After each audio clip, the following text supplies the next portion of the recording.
Zimbabwe has been destroyed by the Mugabe regime.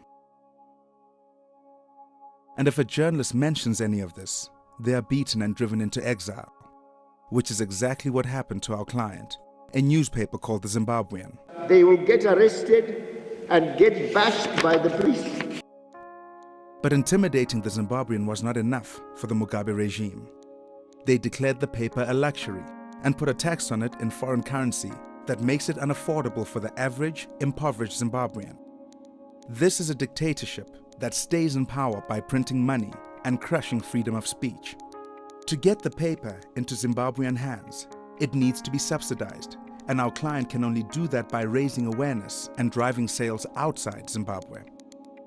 So we developed a unique solution. One of the most eloquent symbols of Zimbabwe's collapse is the Zim trillion dollar note, a symptom of their world record inflation.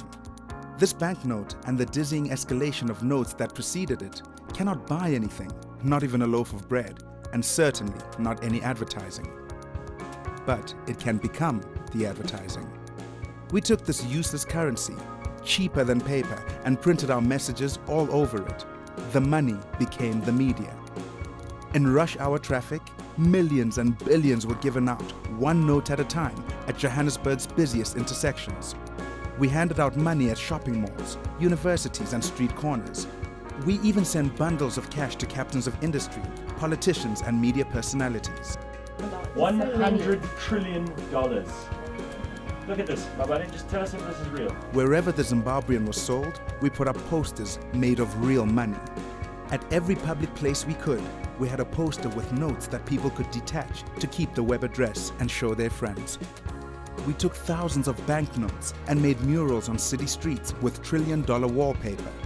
We even made the world's first billboards out of real money. Overnight, trillions of dollars of Zimbabwean notes achieved what they'd never been able to buy: real and meaningful advertising coverage. Within hours, we were in the national press, and a couple of days later, the campaign was on national television and radio. And then the internet discovered it, and it spread across the world. Soon we were on the New York Times site, Yahoo News, the Huffington Post, and hundreds of websites and blogs. As the campaign continues, sales of the Zimbabwean continue to soar.